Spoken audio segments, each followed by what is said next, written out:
Welcome. Happy Hall of Fame. Can you believe we are back? Back in person. It is so good to see your faces. I cannot even tell you. We've seen a lot of your faces on Zoom in little boxes, and it's really nice to see all of you. So welcome. I am so excited to introduce our new inductees to you. It's going to be a really nice conversation, have you get to know them. Unfortunately, one of our inductees can't be with us here today. That's Justin Rathbun. He's our audio engineer from a little show called Hamilton in New York City. So he'll be here on Wednesday, so hopefully you'll bump into him then. But I think we should get started. Also, you'll be able to ask questions. There's a mic over there on the side. So if you have one, just go over there, and we'll get to as many of your questions as we can, okay? Again, it is so darn good to see you. All right, so first up, he's the founder and CEO of Purple Rock Scissors, which is a globally recognized strategic creative agency, partnering with brands including Facebook, Cartoon Network, Disney, Lego, Universal, NBC, Hard Rock, Siemens, NASA, and so many others. He continues to blaze paths in technology and design. He serves as a mentor and visionary to his company and his community alike. He is a lovely, lovely man. Let's welcome 1997 digital media graduate, Bobby Joe! Yay! I'm hugging. All right, next up, she began her career as an intern at ZG Games before moving on to work at BioWare and Edge of Reality, working in QA on AAA titles like Loadout, Transformers Rise of the Dark Spark, and Star Wars The Old Republic. She returned to Z Games as a business development manager, which gave her a taste of the startup life. From there, after helping to sell a company, she went on to become a producer in indie games for Wicked Fun, in casino gaming for Scientific Games, and now she's a senior producer for a mobile mogul company, Zynga. We know Zynga, right? Let's welcome 2011 Game Design Masters graduate, Narie Kay! Yay! Mwah. All right, and next up, he's a personal branding expert and keynote speaker. As a global brand strategist, he's advised clients including a shark on Shark Tank, a Nobel Peace Prize winner, politicians, and some of the most important names in entertainment. He frequently appears as an expert contributor in media outlets around the world, including CNN, Access Hollywood, and the Daily Mail. Let's welcome the vibrant, the ever-energetic 2011 entertainment business graduate, Phil Pallen!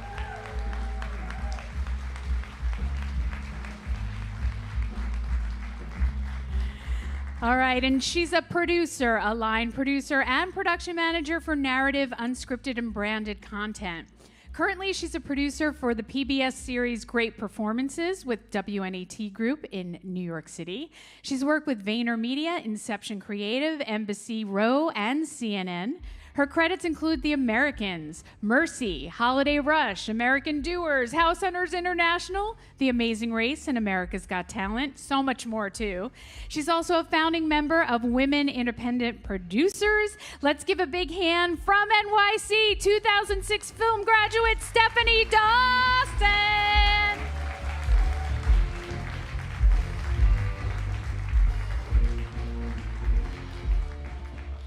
All right, and this guy, he's in transit. Should I wait to do his intro or do it now? How about I tell you who he is, and we'll all kind of laugh at him when he walks up on stage late, okay?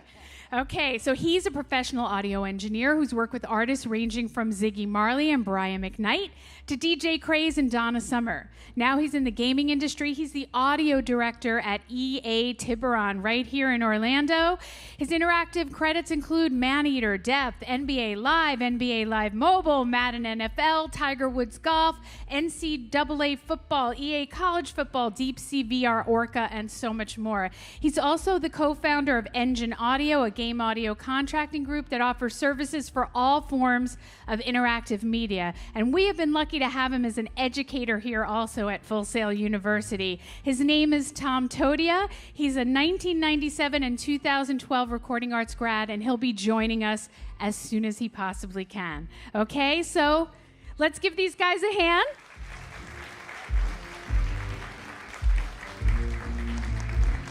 And if I failed to introduce myself, I'm Sherry Tantliff. I'm the Director of Alumni Relations. I cannot wait to work with you all as you graduate. Please come visit us in career development. Please join your alumni network as soon as you can. And these are the people that you will get to meet and network with, okay? All right. Hi, guys. Welcome, welcome. So last night was your official welcome, but I'm going to start with you, Phil. Global World Trotter. I think a lot of people have a question, what does it mean to work in branded content? You have such an interesting approach to it. So just share a little bit of your philosophy with us. Sure.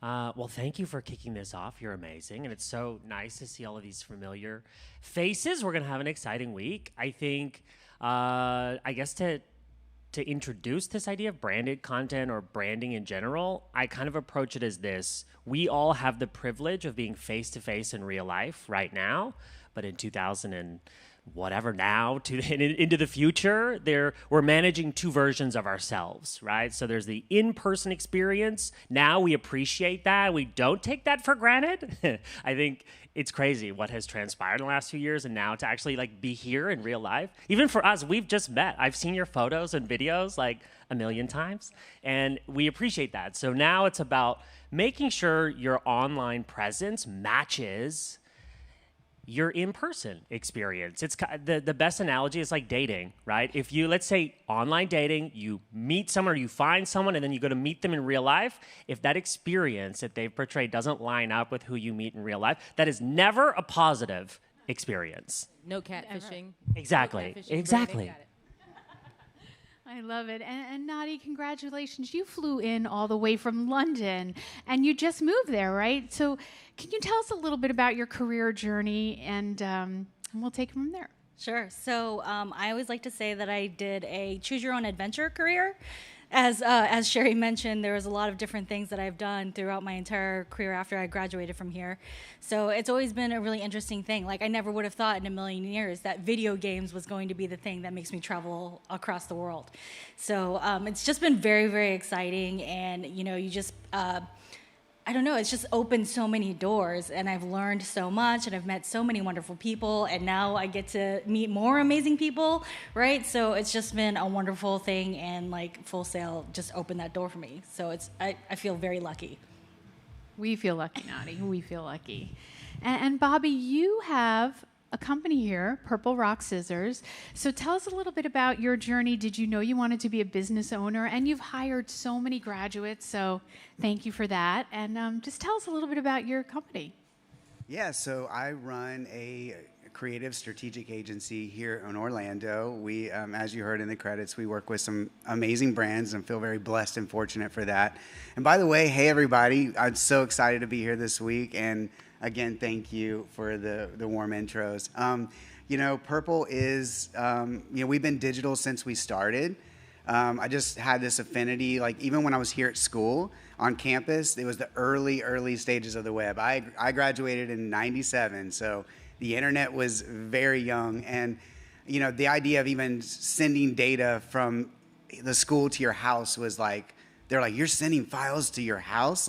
It was crazy. It was cool. But I just fell in love with it. And we just knew that's what we wanted to build. And, as I started the company, I started in my garage. And really, I was just freelancing, to be honest. And, my partner and COO at Purple always says, good work, gets you more good work to do, right? And so I feel like that's what happened. And I started had friends coming. It started to turn into something. And at one point, my accountant was like, you need to be a legitimate company. You're making way too much money, and this has got to be legitimized. So we formed a company, got an office space, and it is just, we've grown it organically throughout the years. And I think just staying true to that and who we are has felt really great. I think we just followed our passions, and, we've had so many things try to derail us, people wanting to buy the company, and, but it wasn't where our hearts were. And I think staying digital and, staying focused on innovation has just been it's just what excites us. And so I think that's really like the core of who we are. I love it that your problem is people are trying to buy you, Bobby. I mean, yeah. Amazing. And Stephanie, we've seen you already working while you're here. The woman is always in perpetual motion. So tell us what your superpower is as a producer, because you are a super producer. Oh, thank you. Well, I think I love how Narie said she had to choose your own adventure, and I love how, like we followed our passions essentially. So I think one of the things as a young person, I was always like wanting to know how everything worked and what pieces and parts were needed to make the thing go. And I think as a producer, it's like, okay, so this is the end point. How do we get there? What are the elements we need? So I think, if it's a superpower, it's just like looking at the whole picture and then walking back. What are each of the things that need to happen when, so that we can pull off, whatever the end goal is. So yeah, I'm working all the time. I'm like, okay, so how are we getting from here to there? Okay, does everybody have that information? Are the resources there? And I think, it's just one of those things where we hone those skills in school, but you see how important having that foundation is when you go into the world, because 5 minutes before showtime, everything's going to break, So you got to be able to have that foundation to kind of lean on. So that's it. Thank you. And honestly, as I look at these beautiful faces out here, I'm sure there's so many questions about, I'm going to graduate. What do I do, right? How did you get out there? How did you become these incredible Hall of Famers, okay? So let's break it down a little bit, okay? So Narie, first job, advice for the fear of leaving Full Sail. How'd you do it? So I was very fortunate, actually. I got an internship, so that was my huge leg up into getting into the games industry. But after my internship was over, that's when I really felt the whole, okay, I've graduated, now what do I do? So, honestly, I just took all my chances. I applied to everything that I possibly could, applied to things that I probably shouldn't have even, I wasn't remotely qualified for. But, the more you put your resume and you put yourself out there, the more you get to practice. So you kind of hone your own skills. And then from there, you just kind of get to figure out who you are and like what kind of company you want to work for, right? So I would say just kind of, have a thick skin, right? Rejection doesn't mean that they're rejecting you. It's just at that point in time, you're just not a good fit. And sometimes that really works in your favor as well.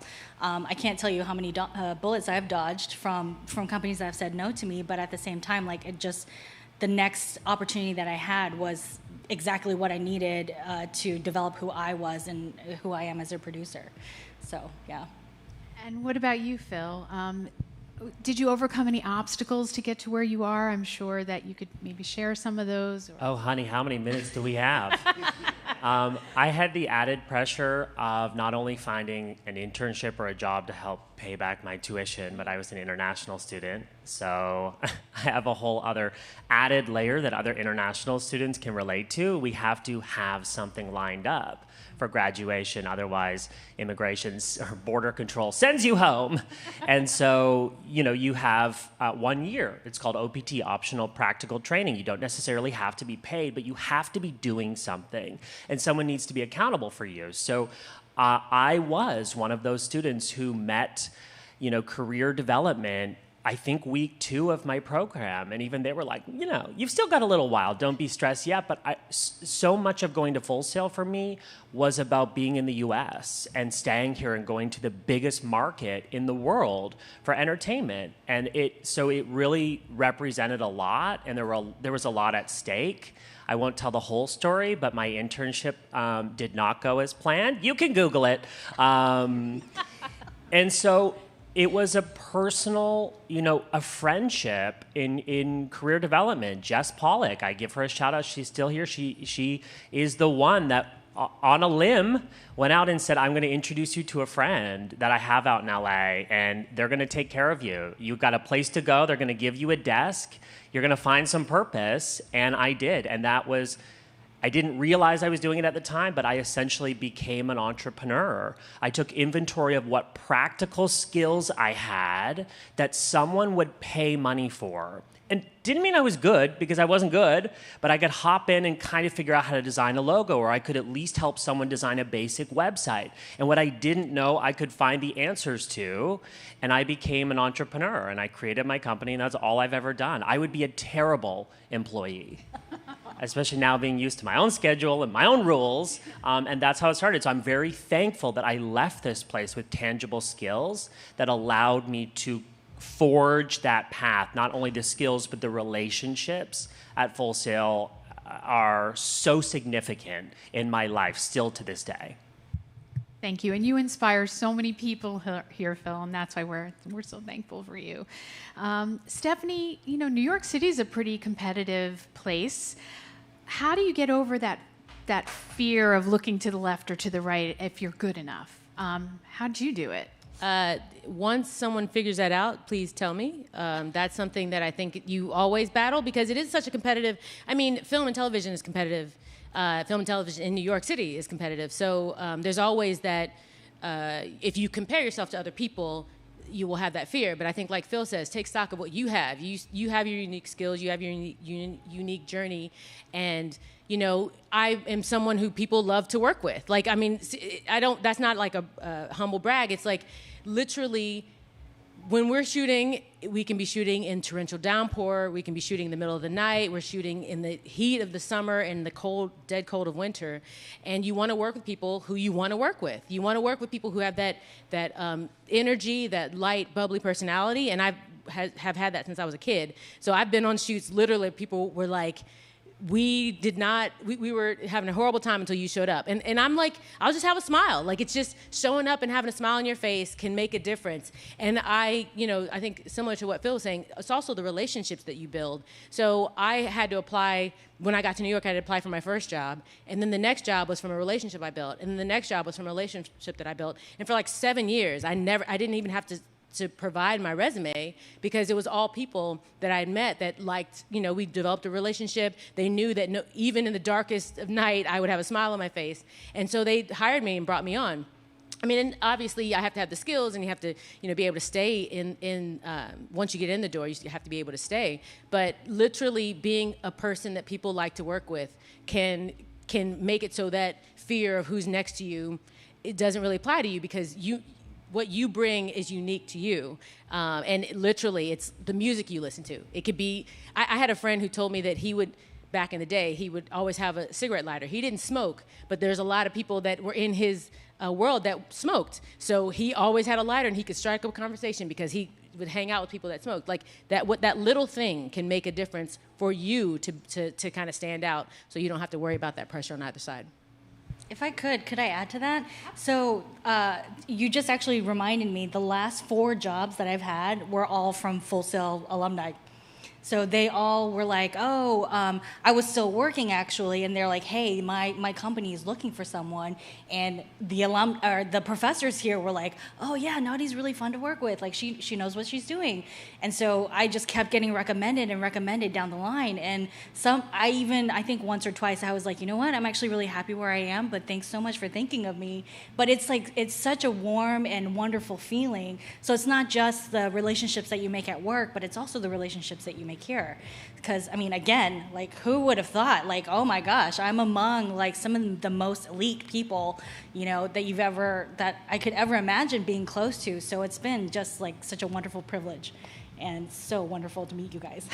Those relationships are just as important now, maybe even more important now than they were when I graduated. Isn't that crazy? Because you think, oh, this matters so much in that first month or first few months or even that first year that you graduate and start working. At least that's what I thought. But now it's like I'm still in touch with career development. In some cases, I'm hiring grads and keeping in touch and connecting people. But those relationships are just as important, if not more important now, even 10, 11 years out. I'm 15 years out, and someone in my class hired me for something last year. Nice. You know what I mean? It just, yeah. You have no idea how much joy that brings me. We are strong. We are over 80,000 alumni now, just to share that with you. And our family is strong. We have the best network, and you must take advantage of it. We want to help you connect. And I believe Mr. Tom we all said we'd laugh at him, right? Here he is. He's a little late. Give him some chuckles, Tom Todia. Yay! Tom, so glad to have you join us. And as long as we're talking, we don't have a clock up here, so I could probably talk for 2 hours. So someone tap me when it's time. Tom, welcome. Thank you so much. Do you want me to throw you in the fire right away? Yeah, please do. Yeah. Okay. My first thing would say to be always on time. That's my best advice. Never be late. Tom is the most professional person you will ever meet, so I'm sure there's a story behind this. But Tom, welcome to the Hall of Fame. Thank you so much. Thank you all for being here. Appreciate it. I think what's incredible about your background is you've done so much. You have your own company. You're at EA Tiburon. You've also been an educator here. So you've seen the full picture.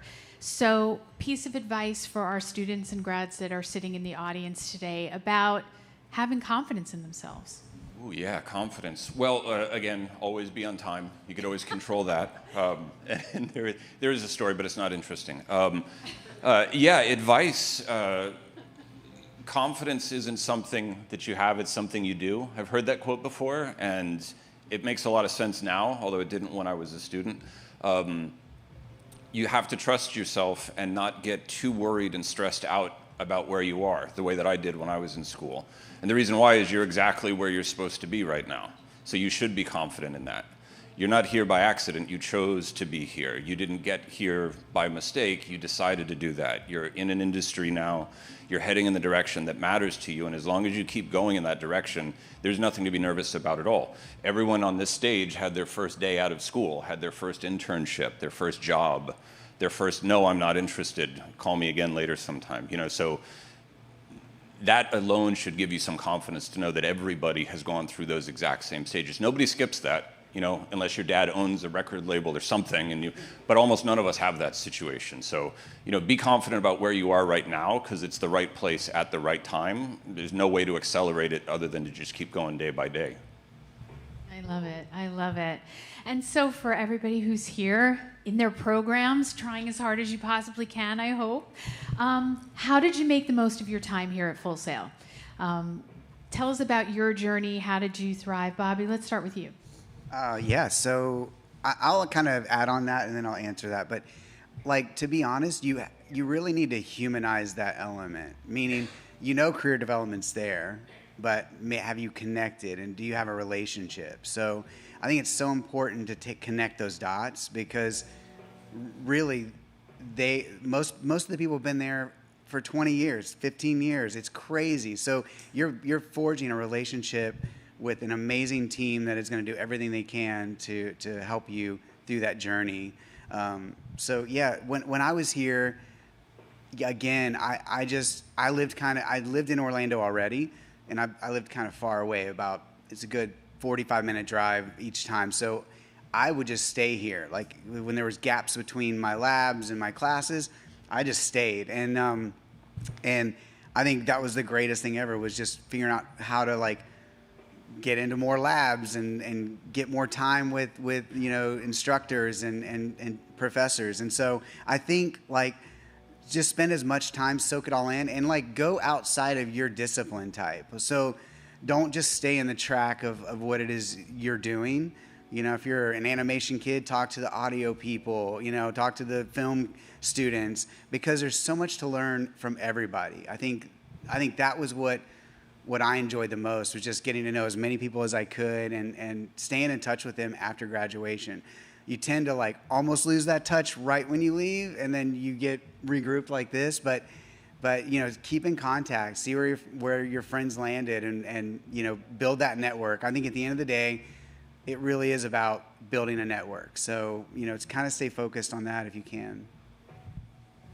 Stephanie, typical day on campus? Oh, man, typical day. Well, I was going to say, just piggybacking on what Bobby was saying, that, there are different disciplines, but they're interdisciplinary. They're interconnected. So one of the best things I think I did is, I went here like in the almost ancient history when we didn't have a lot of the clubs and things that people have on campus, but there was a short film festival. So in my class, we did a film, and I was like, wait a minute, I can have audio students do my soundtrack, and I can have the design students do my poster, and I'm full out. Like I did a full DVD, like back in the days when DVDs were created, and had a DVD case, and so we had a digital student do the DVD cover, and then so. I agree, not only go outside of your discipline, but engage with those students, build those relationships, because these are individual disciplines, but they all relate to each other. I was on the ride over here, I was talking to someone who's working on game engines, and I don't understand game engines, but I'm into The Mandalorian, and I know they use a game engine to build the backdrop for the TV show that they film. I mean, all of our disciplines need each other. So building those skills, learning how to talk to each other, I think that's the other, in terms of superpower. I don't know a lot about each of the things, but I know enough that I can talk, confidently to a designer. I can talk confidently to an audio engineer. When I'm hiring people, I know what questions to ask, so we can bring all the pieces together. So having that, just sticking around, talking to people, learning about their discipline, and putting those pieces together, that we need each other. We can all kind of build off each other, and you have those in your students if you look at your colleagues, if you look to your right or your left. So I would say take advantage of that. The car rides from the hotel to campus during Hall of Fame week are one of my favorite parts of Hall of Fame week. I was listening to that conversation. I wasn't participating, but I was listening and learned lots of new things. I would say Hall of Fame. We all expect and anticipate and hope that you will corner us, come up to us, and even though it's uncomfortable and it's scary to talk to a stranger whose photo is all over the campus this week, we want that. We can so relate to the position that students are in right now, which is terrifying. And so that's why we're here. That's why we're here. So this week, if you're on campus, also if you're watching live, you're an online student or you're participating in the streams, we also see you. We're all on social media. Reach out to us. We will take the time to reply and help and support. That's why we're here, especially this week. Full Sail's done such an amazing job of organizing so many opportunities for meeting and introductions. Connectivity. I mean, it is all about connectivity. Yes. He's so right. Take advantage of it. We're here. We're here. Come talk to us. And I understand for those of you that are who's graduating or just wrapping up. Yeah, you are coming out. Congrats, huge congrats.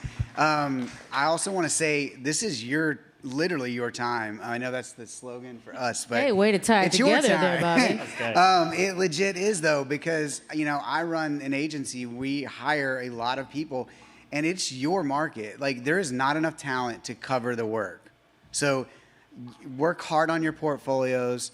Don't have typos in your resume. I won't see them because I miss typos when I read because I'm a creative. But my HR team's like, there's a typo in that. Are you sure you want me to call them? I'm like, yes, I like their work. Call them. Just get your stuff together, and also don't be afraid to ask for what you want. So many times you think you need us, we need you more. We need your talents. We can't do the things that we need to do for our clients, the projects and films and everything we're working on without your talent. So just be true to what you want and ask for it. And the worst you're going to get is no, right? No big deal. So yeah, again, this is totally your time. The market is just waiting for you to get out there and get your resumes out there. So. So to add too, I just want to say hello to our online audience. Hi out there. We love you too. Yo, yo. And just to clarify, the way you become a Hall of Famer is by giving back. That is one of the criteria, to be top of your field, doing very well, but more importantly, your heart and giving back to our students. So they are open, and we have over 50 past Hall of Famers on campus this week just waiting to talk to you. So isn't that incredible? I love it. And if anybody has their own questions, it's kind of hard to see the mic over there, but there's a mic on that aisle over there. We'll get ready to take some of those. But Anything you guys want to ask of each other? Are you curious about each other? You're just meeting for the first time. Yeah, I mean, I'm definitely curious. We're just getting to know each other right now, but it's networking, even just becoming friends, and that's something I talk about a lot when people bring up networking, because you always hear it in school and even afterwards. You have to network, but there's no explanation of what networking really means because it's just ambiguous. Networking is just this, just getting to know people in the similar fields as you. It's not running up with a resume and asking for a job and money right away. You have to establish relationships and get to know people and remember their name, get their email, stay in contact with them, follow up with them. Some of my best clients have been ones that have been seasoned and worked on for years before it actually comes to fruition. You have to think of the long game, and networking is really just about being friendly and meeting people that are in your community and not making it look like you're there to get something away from them, but you're just joining the same crew that they're part of. Yeah, I agree. Don't go in for the kill, right? Get to know them, find a common ground. And truthfully, don't go for the job you want on your first time sitting down at an interview. Do 5 that you're like, if they call me back, that'd be great. But it gives you that, you got to get your feet under you and that ability to speak and answer the questions and be present in that moment. So, I would say save your favorite company for, your last interview.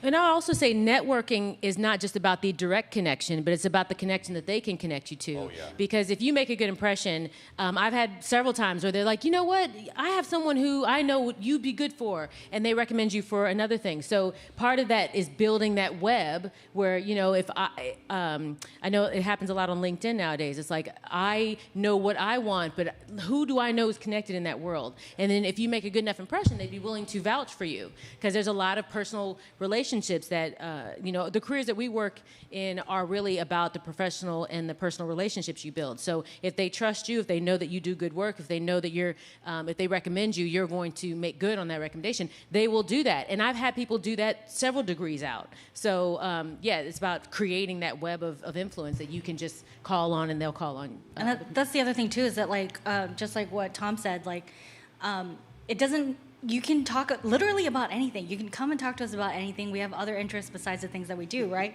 So, my husband is super big into comics, and I can tell you that some of the stuff that he's told me, I've used to try to, talk to other people that I don't really know very well. He's also huge into wrestling, which I never thought in a million years that was going to be helpful for me, but it's kind of mind-boggling to me, honestly, how many people love wrestling. So I'm very late to that train, apparently. But yeah, the stuff that he's even told me about that, I've been able to connect as well. It can be even something as simple as how much you love corgis or whatever, right? So don't feel like you need to talk about your profession. I mean, we're all human too, right? We like to nerd out about the things that we're passionate about as well. So yeah, feel free. Even use that to just get an introduction, come up and talk to us about whatever, come and talk to us about our shoes or whatever. I can't remember, I think it was Gary. Gary had some amazing shoes on, and I was like, dude, Gary, these shoes are amazing. Where did you get them from? So Gary's shoe game is strong. Seriously, I was like, where did you get these? These are amazing. Yeah, I couldn't. Well, thank you. That's such excellent advice, and thank you. And Tom, I'm going to give you a shout out for hiring so many grads as well. You're always here kind of sniffing around. I love it. Need more of them, yeah. Need more of them. Did you hear that? So there you go. Wow, look at our line of questions. So if you could do me a favor, tell us your name, what degree program you're in, and maybe direct the question to who you want to answer it. Because if we do all, we'll be here forever. So start with you. Hello, can you hear me? Okay. Greetings, my name is LaDeja Gibbons. I am currently a Full Sail student. This is my 7th month in the entertainment business program, so I think y'all know where my question going. Maybe, yeah. Okay.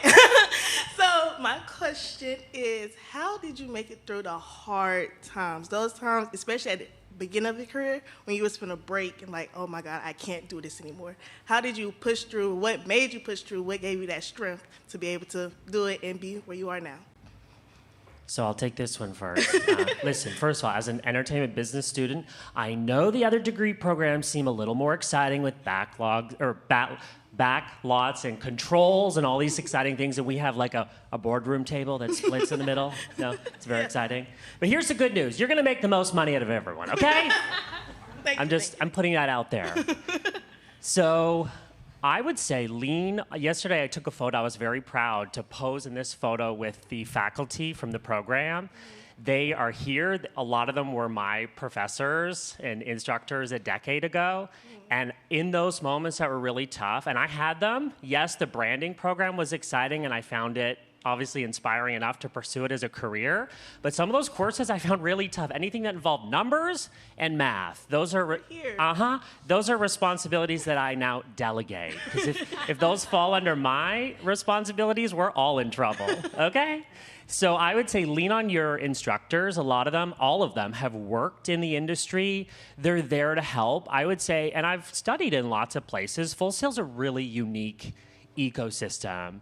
Really a super supportive environment. They want to be there to help when you are struggling. I would say also listen. Through the course of the program, it's set up in such a smart way. This sounds like an ad. I promise it's not an ad. But the way that it was set up really helped reinforce for me where I should focus.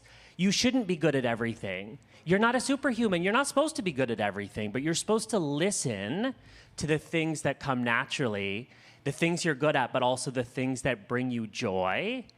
That, for Full Sail, it was hugely important in reaffirming some kind of direction to start with. So I learned that I shouldn't be staring at spreadsheets all day, and I certainly don't. Right, but it was right now. So yeah. No. Yeah, so you know what? Do your best, get through it, but you don't have to make a career out of that. You can delegate that to someone who absolutely loves doing that. It ain't gonna be me. But focus on the programs that come naturally to you, that you really enjoy doing. Let that be a guiding element, pointing you to what you should consider creating a career out of. It worked for me and it worked well. I appreciate it. Thank you. Thank you for your question. Next up. Hey, champions. I'm Zane Ruiz. I'm in the programming one, 4 months in here. Can you move closer to the mic? Yeah, sorry. I'm nervous. Our producer here. It's okay. We're family. Go ahead. So I believe your name is Nadia, right? All right, Nadia. The last year Hall of Fame was Erin Ebenhart. She went to ZG Games, and you too went to ZG Games. So is that the best start if you want to someday get to Hall of Fame? Is just something in ZG Games?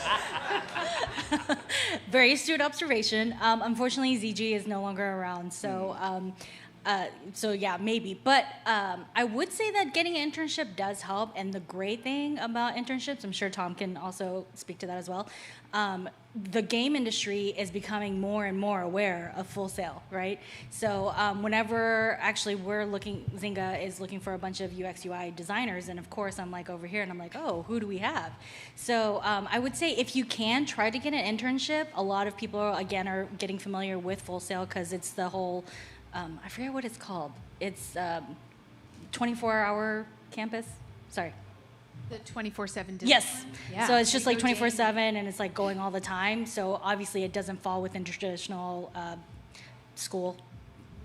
I can talk. I'm jet lagged, guys. I'm sorry. I think you're doing great. We know how to crank it out, is what you're saying. These are not 8 to 5ers, 9 Correct, to 5ers. yes. You work hard. People know it in the industry. Yes. So I do actually come back, and every company I have been at so far, I've been like, hey, do you know about Full Sail? They've got a graduate almost every month. So if we're looking for somebody and we're looking for an internship level or what have you, like go to Full Sail. And I've started to notice that a lot of companies now post their internships up on their websites. So if you are looking for an internship, and I also think that Full Sail works with you to work with remotely, I would say now is the best time to apply for that internship because we're all working from home. So now would be a great time for you to be able to do that. Thank you. Thank you. And Narie, there are companies like, I'm not plugging these companies, but Epic Games, Scientific Games, Tiburon, there are so many Full Sail graduates there, you would not believe it. So, and now they're all recruiting each other. They're stealing each other from companies. So it's a very vibrant community. Next up. Hi, my name is Angelina Country. I have a question for Mr. Jones about Cartoon Network. What's it like working there? Like working with them? Super fun. As you can imagine, we've been able to work on a few different interactive experiences for them.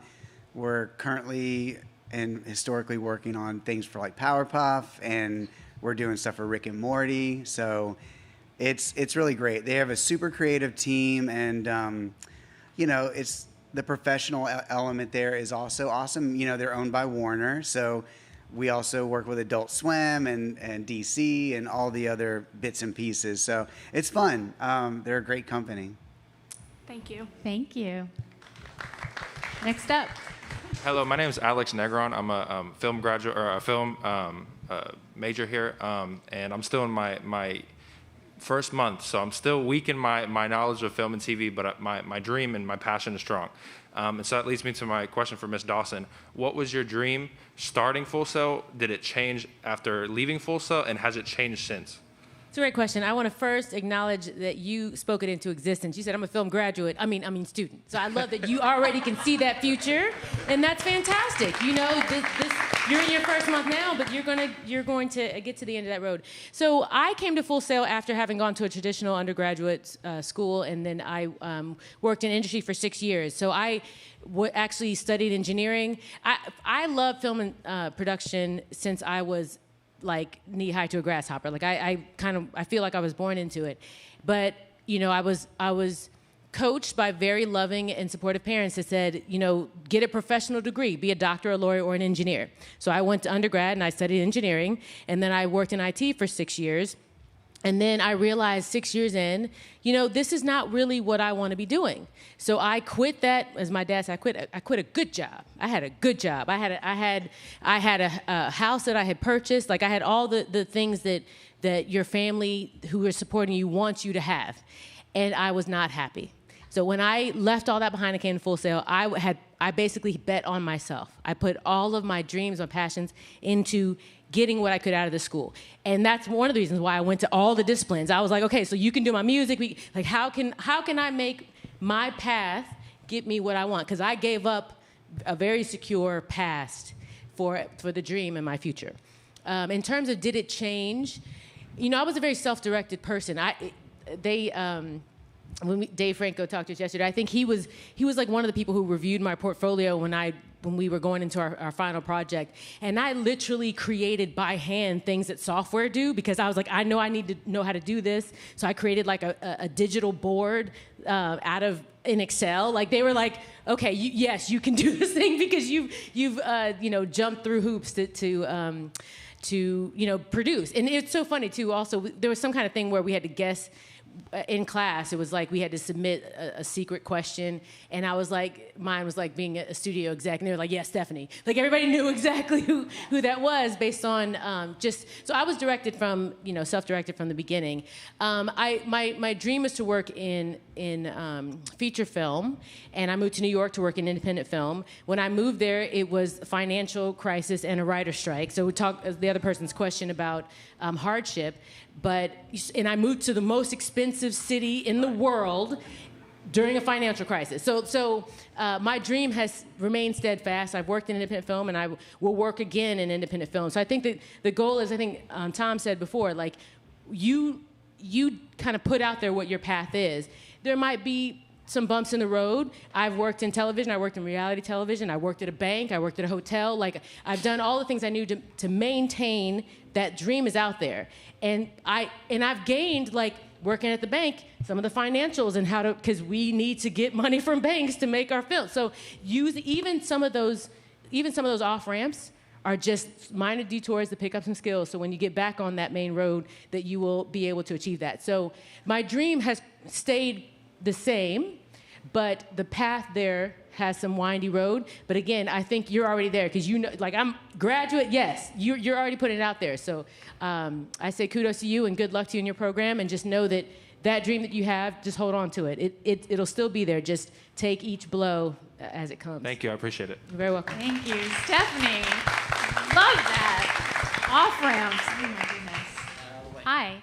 Hi, my name is Gabriel Patrick Fikert. I hope to one day go by GP Fikert, and I'm majoring in filmmaking. And so GP, we're going to call you GP because that's what you want. Go right ahead. Yes. All right, so can I ask one serious question and one non-serious question?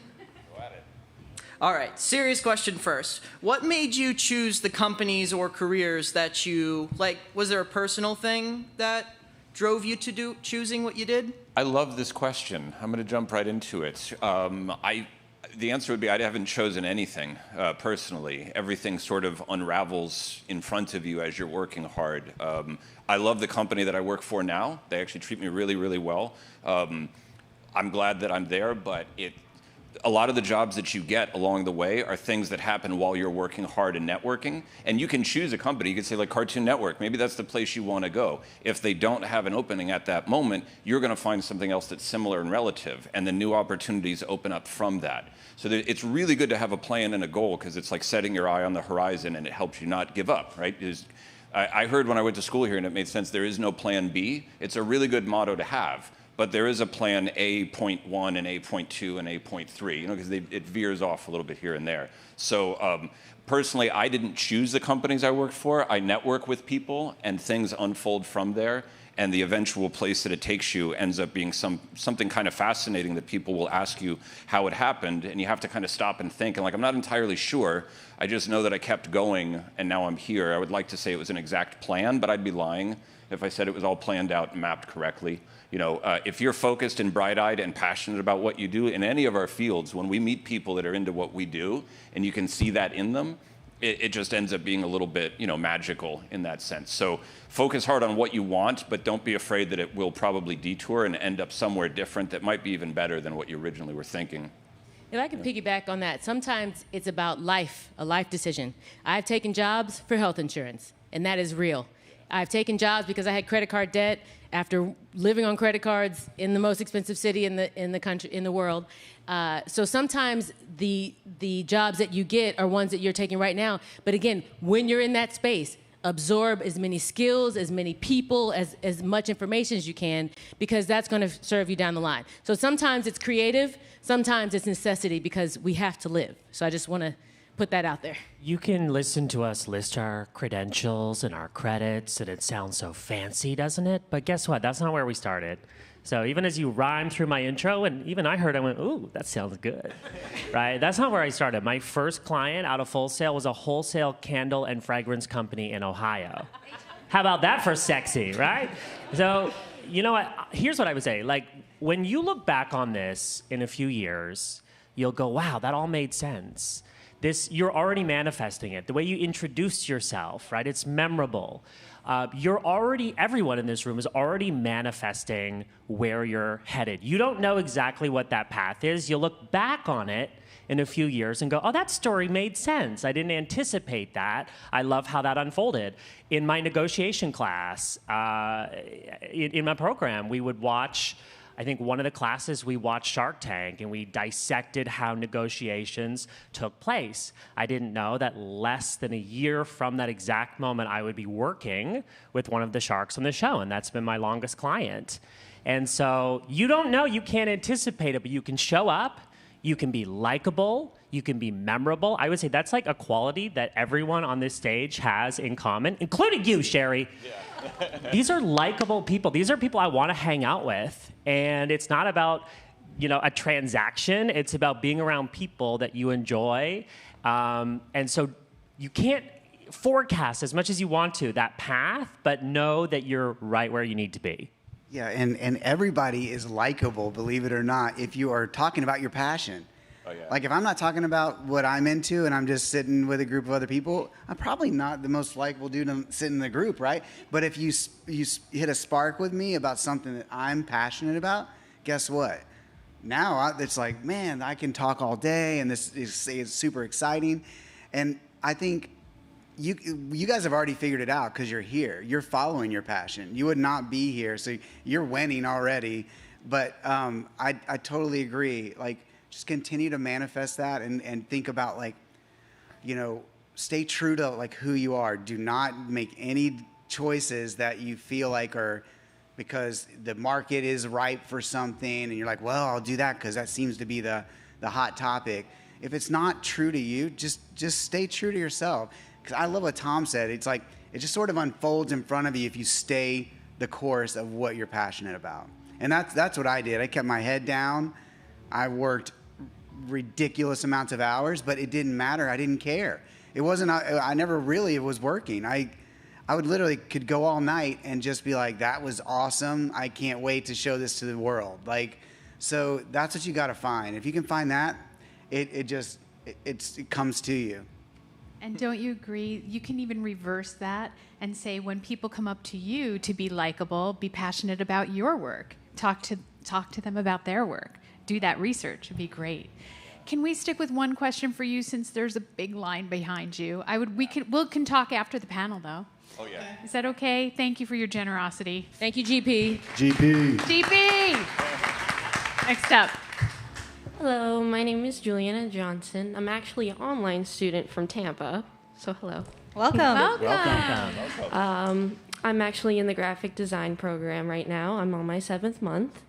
And for the people up there that have done design with logos and website, what is your advice for designing? Well, I was mostly self-taught in design. I took a few courses that helped me build those tangible skills. I would say, I mentioned this earlier, but listening to where you're strong, what you enjoy doing. Probably one of the most interesting, or when I reflect on my career, one of the most pivotal moments was when I had to make a decision. Am I going to keep designing logos and websites and everything? I was a one-man show for the first few years after graduation. Am I going to keep doing that? Or am I going to be a brand strategist? And I'm going to be the glue between all of these elements, but I'm going to hire someone who, quite frankly, was better than me to do the job because they focused on it.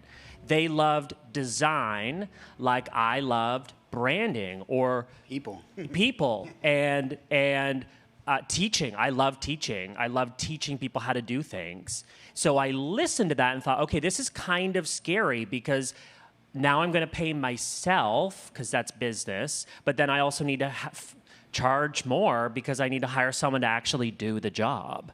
And that was a really scary moment, hiring my first freelancer, my first contractor. Shout out to Ton, who's worked with me now for almost 10 years. He's amazing. And I told him, I said, this is really scary. I'm going to charge more, but I don't know how much to give you, and I don't know how much I'm supposed to keep, but let's figure this out. Shortly thereafter came Lauren, my best friend, and Lauren is inducting me this week, and she'll be on campus. But Lauren actually came to me and said, Phil, she left her agency and said, I'm going to come work for you. And I actually said no. I said, it's a one-person business. I don't know how I'm going to pay you. And so I said no. And she came back to me, I don't know, it was a couple weeks later, and she said, you don't have a choice. I'm coming to work for you. And I said, okay, we'll figure it out. And in that year, we doubled our gross in a year. That's what, the power of two. And I quickly learned that. So I think listen to similar to what I said earlier, just listen to what you're good at. Listen to where you kind of get pointed in terms of things that you're good at, clients or even projects you're working on. If someone says something to you like, wow, you're really good at this. Wow, you did a great job of this specific thing. I need you to hear that and keep that handy as you build this awareness of self. Self-awareness is hugely important for success. In graphic design, this doesn't mean that you have to be the one physically designing everything for the rest of your career. You might reach a similar point, a similar fork in the road where you decide, okay, I'm gonna keep this path because I love designing. Or you might head in a different direction like I did. I wanted to be the glue between all of those creatives and still jump in. Still to this day, I jump in. I love the website part of our branding project. By that point, I have photos of a client. I have a beautiful brand identity that my designer, who's much better at designing than me, right? I get to, build the canvas. I get to bring all of those elements together, photos, brand identity, copy that Lauren has written. Like, I bring all of that together, and then I get to take credit for all of it. It's kind of perfect. I definitely chose graphic design because I love creating things for people. When I started doing commissions, creating other people's art and stuff, I'm like, I love doing this. And then I found graphic design, and then I found Full Sail. And I'm like, well, you can create other things for people like logo, websites, posters, and all that. And with Starbucks that I work at, I actually talked to someone who is a graphic designer there and told me how they make the cards and stuff and all that in Seattle and all that. It's so cool. So cool. We're going to have a networking moment right now. There's 2 alumni representatives, Katrina Green and Sean Moore at the front row. They should introduce you to Helen Halleck. She's a graphic designer for Disney, and you've made your first connection. Okay, thank So you. let's do that. Let's do that. She will be a great help to you. And I'm going to try to remain likable as I say, we got to speed this up, guys. Let's go. We got a few more questions. Maybe we could do a little bit of a lightning round. Lightning We have round. about Lightning round. 5 minutes left. So All right. rapid release. Hi, my name's Nick, Nicholas Gallegos. I actually am an alumni from Full Sail. Graduated online with my game design development degree. It was a little weird. I went out into the field, and instead of getting right into game design development, a high school hired me because we're teaching high school level stuff like this with a magnet program. So I'm doing the giving back thing before I got big on my production. So I'll get here eventually, guys. But my question to you specifically, Nadia, all right, how would you deal with the sheer amount of things that you have to learn, skills you have to learn as a game designer or developer? So I'm actually not a game designer. I'm a producer. So when I was going to school here, it's all about development. And I actually was a high school teacher before I did a career change and started pursuing Full Sail. So the sheer amount of things that the students need to learn, I'm really hoping that programs like Full Sail will become more and more popular. Because I mean, when I told my students that I played video games, they just like lost it, right? They're like, "Oh my god!" Yeah, same. So they were actually really proud of me when I told them that I was quitting to go to Full Sail. But hopefully with programs like Full Sail, they'll be able to get the knowledge that they need, because this is definitely essential. I can say from experience that people who graduate from Full Sail are way more better equipped than the people who went to like traditional four-year colleges. So yeah, hopefully with branding and marketing, like we'll just continue to get our name out there, and you know it'll just continue to be something that the kids will be able to get their hands on. Awesome. Thank you so much.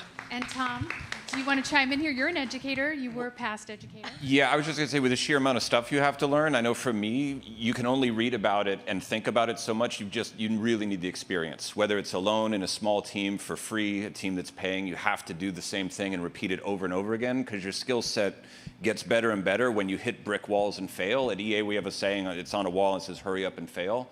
And it's really important. Like, don't wait to try something and experiment. And if it fails, you learn much more from that than you do from your successes. So don't think too hard about learning. Do it every single day. People think maybe if you're not on a large team, you're not learning.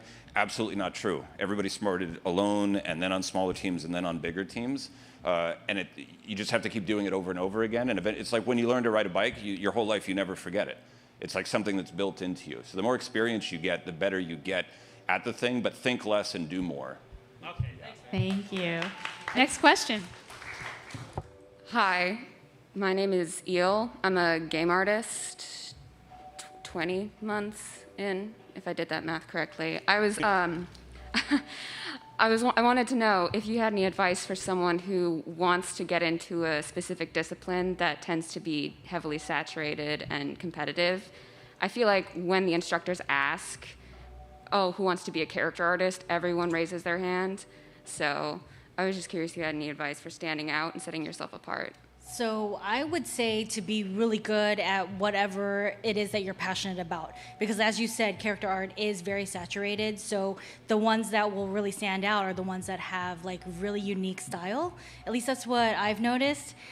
So that would be my thing. I would also recommend that if you can, have a character for whatever, whatever character, sorry.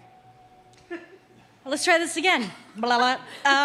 Hurry up and fail, Nadia. Yeah, okay, I'm doing it. I'm doing it right now. Okay, so say you love Star Wars. So I would say that you create a Star Wars character that you know is, I don't know, like the Mandalorian, right? You create the Mandalorian as they would do in the style of Disney Star Wars, and then try to put your own spin on it and like have that in your portfolio. Because not only are you telling that studio that you understand the process that it takes to create the Mandalorian, but also they can see what your interpretation of that character would be.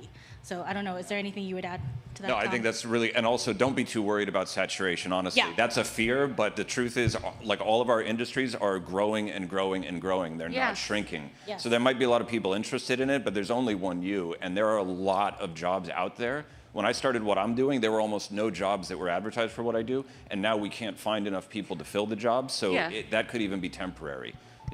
Go directly at the thing you're the most interested in. For sure. There's work there for you. Kind of ironic, you said Star Wars. I have a Darth Maul bust on my portfolio that I did for game characters. Awesome. Thank you. Next question.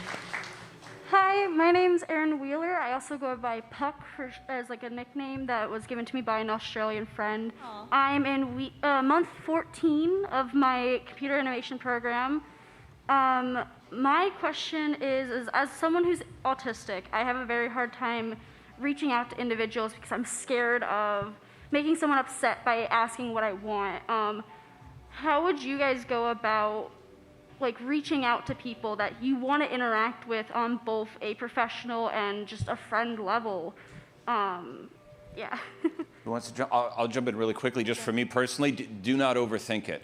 The more I think about it, the worse I feel and the more nervous I get. Just remember you're talking to a human, and a hello, my name is, Puck, and whatever it is, and just start the conversation as simply as possible. If you think about the totality of a giant conversation with someone and what you should and shouldn't say, it gets nerve-wracking for all of us, and you start sweating. But if you walk up to someone like any of us and say, hey, my name's Tom, it's nice to meet you. It's nice to meet you too. There you go, it's an icebreaker, and just keep it as simple as you meeting someone within your family that you've never met. The more you think about what's going to happen in 5 minutes, the more nerve-wracking it can be.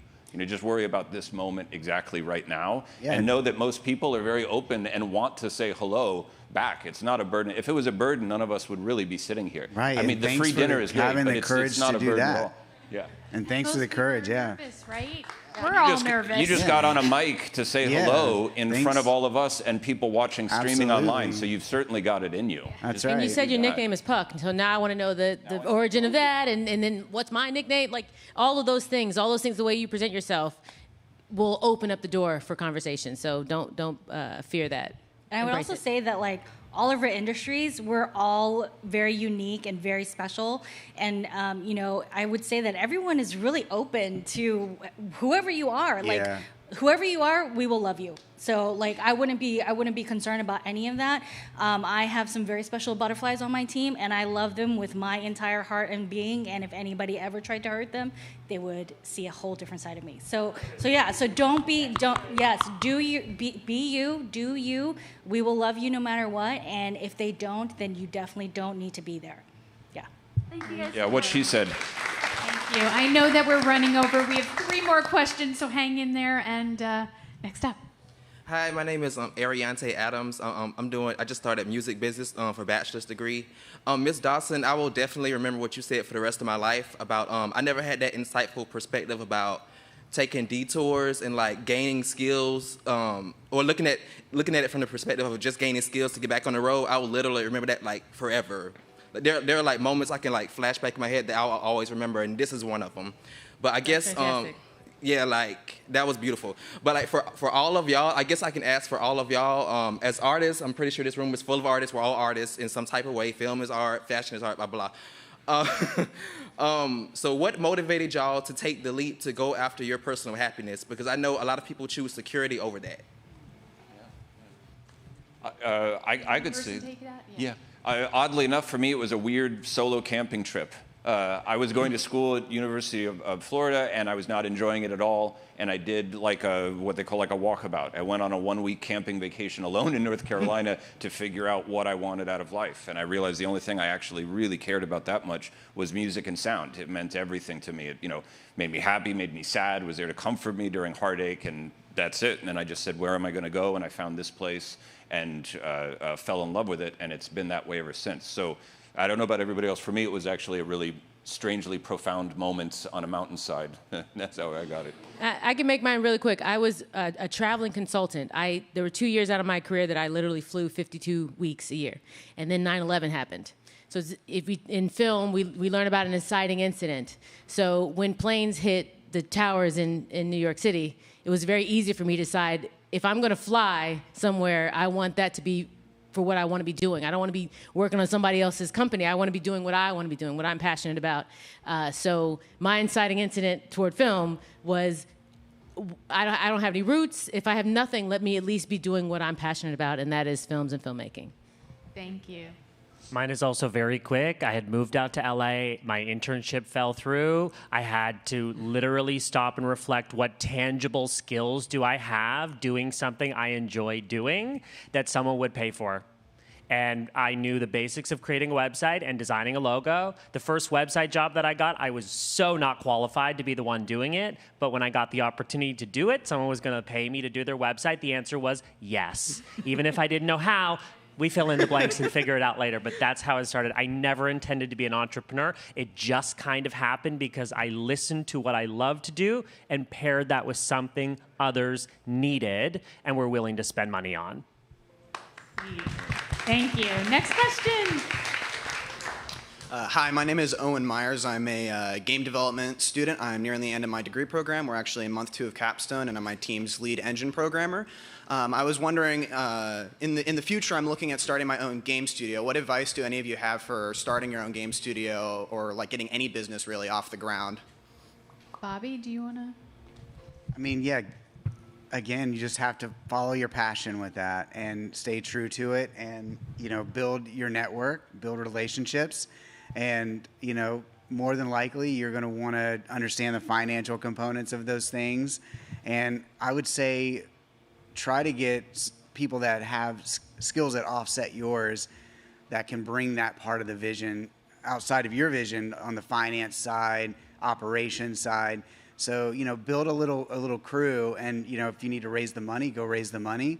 There's someone great here to speak to about that. He's here today. Chance is here, and he has started multiple gaming companies, and all successful. So if you can track down Chance, he will be able to give you a ton of advice. Yes. Yeah. Go to the game panels. Chance Glasgow, Albert Perez. There's so many. Grant Schonkweiler, I don't know if he's here this week. You have a lot of predecessors, so check them out.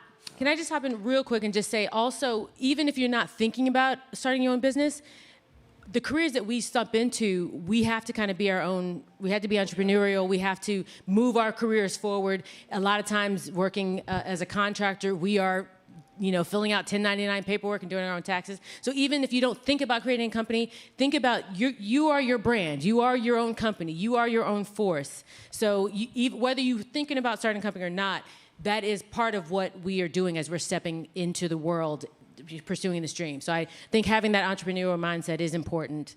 Just wanted to kind of spread that. And get incorporated right away. Yeah. All right, thank you very much. And our last question for today. Last but certainly not least, I'd like to hope. My name is Luca Mejia. I'm a graduating recording arts student and eventually plan on getting my master's degree in entertainment business. Bill will talk about that later. I'd like to think I have shoe and suit game, but we can also talk about that later. Nice. So my question is, I have a awful habit of kind of sucking into my bad habits or disadvantages. I'm a perfectionist. I get really sucked into mistakes.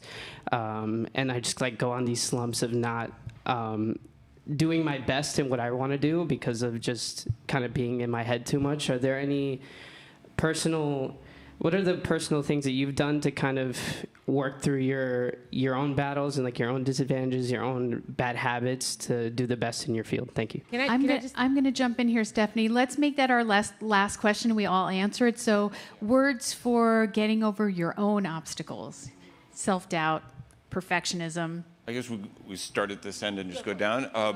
I mean, for me, one thing that's helped me a lot is something called time boxing what you do, right? If you look at the entire, I work on games, which takes years to make one and hundreds of $1 million. It's this giant project. And if you look at the totality of it at once, it's overwhelming. There's just so much to do and so much to comprehend. But you don't have to do all of it today. Some things can wait until next month. You can scope it, and then you do what we call time boxing, where we know this is going to happen, but not right now. And if I think about it, my OCD is going to overwhelm me, and there's not much I'm going to be able to do. And then secondly, for me, I I think this connects for me personally, but learn to surround yourself with people that are really, really good at what they do that you admire and look up to. And not just that for selfish reasons, because you want to be around people that can help you excel and vice versa, but more importantly, learn to appreciate other people's successes. That's helped me a lot by not focusing only on me, but recognizing the 5 people on my team are all killing it.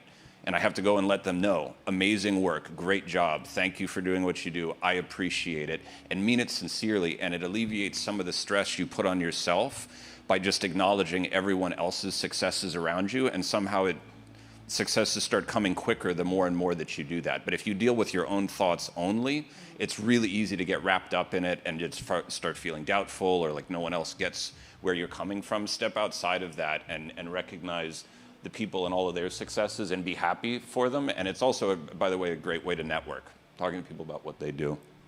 I heard that quote that failure is not the opposite of success, it's part of it. And if you're not failing, you're not trying. So failure is going to happen, but I think all the things that Tom said to get yourself out of your own head and is very important. And then also the book Atomic Habits by James Clear changed a lot of things for me. And it's about making small changes. And everything you're doing, every negative step you take takes you away from your dream. Every positive step you take takes you toward it. So just make small, tiny habit changes toward what you want to be doing. I found that to be very helpful. That's a good book. 2 things that work for me. I set a timer when I'm working on my own project. I sometimes have a hard time prioritizing or treating my own projects with the same priority that I do for my clients, but I have to show up. You know, if it's creating a post for Instagram or if it's working on updates on my website, I'll always put that last because I have clients who are paying me, but I can't. So what I do, I try to be realistic with my time. I also own my weaknesses, which my number one weakness is time management. So I set a timer. 1 hour, if that's how long I have, I'm just going to do the best I can in the time that I have. And what I finish with gets posted. And it won't be perfect, but that is going to get posted, and I'm going to move on with my day. Otherwise, I'll sit there and fuss with it for 4 hours. So tip number 1 is set a timer and treat your own projects with the same priority that you do when you're working on stuff for other people. Second thing, have an accountability partner. So my business partner, Lauren, and I mean, we yin and yang almost in a scary way. My weaknesses are her strengths, and we're very lucky to work symbiotically in that way. And she has full permission to yank me and say, okay, post that thing or move on. Perfectionism, oh my God, it's like every day I deal with this. Don't think that we've like arrived at this level. We're still in it. We're in this battling perfectionism every single day. Those are a few little tactics that I use. So accountability partner and a timer. So I'm going to echo the accountability partner as well. Somebody to be able to bounce your ideas off of. And it's like, oh my God, I've spent hours on this thing. Sometimes a fresh perspective is really helpful. The other thing I like to do is also have a checklist or like a to-do list. And the last thing that I like to do is to remind myself how much of a badass I am, honestly, right? Because we have all worked very hard to get to where we are. And sometimes in this journey, like we take so many hits, you know, and we're just like, oh my God, am I doing the right thing? So sometimes it's nice to put a little post-it note of the things that you've accomplished and kind of critically go over your career and how far you've come. Because even though you're like, oh yeah, I'm just a student, but like, think of all the things that you did to get here, because it's not simple, right? We all are following our dreams and our passions. And then I like to call what I do a jobby, right? It's a job that also ends up being a hobby that I absolutely love. Yeah, so echoing everything they've obviously said is absolutely correct. I mean, and simply put, I would say acknowledge it and calibrate it. It's a lesson, and you can make those small tweaks and improve upon it over time. So don't be afraid of that. And you know, I think at the end of the day, you really have to just trust who you are, and like she was saying, trust who you are, trust that your work is good. And you know, so many times you have friends who are musicians and they do a show and you're like, that was unreal, I can't believe it. And they're like, we messed up in like 4 places. I didn't see it. You know, we don't see it. And so the imperfections that you see, most everyone else does not see, too. So just take that, and like I said, it's good that you're a little bit picky and hard on yourself. I mean, that's how you're gonna ultimately find that joy in who you are. But as you're doing it, just acknowledge it, calibrate it, move on. Thank you guys very much. Thank you. Thank you. My goodness. Well, I'm sorry, but you guys are perfect to me. I've learned so much today. Jobby, butterflies, off-road ramps. I'm so impressed with you, and thank you for your hearts and for your giving. And you guys, we are so here for you. Thank you for coming and asking thoughtful questions. I hope we get to see you more around Hall of Fame week, and let's hear it for these extraordinary people.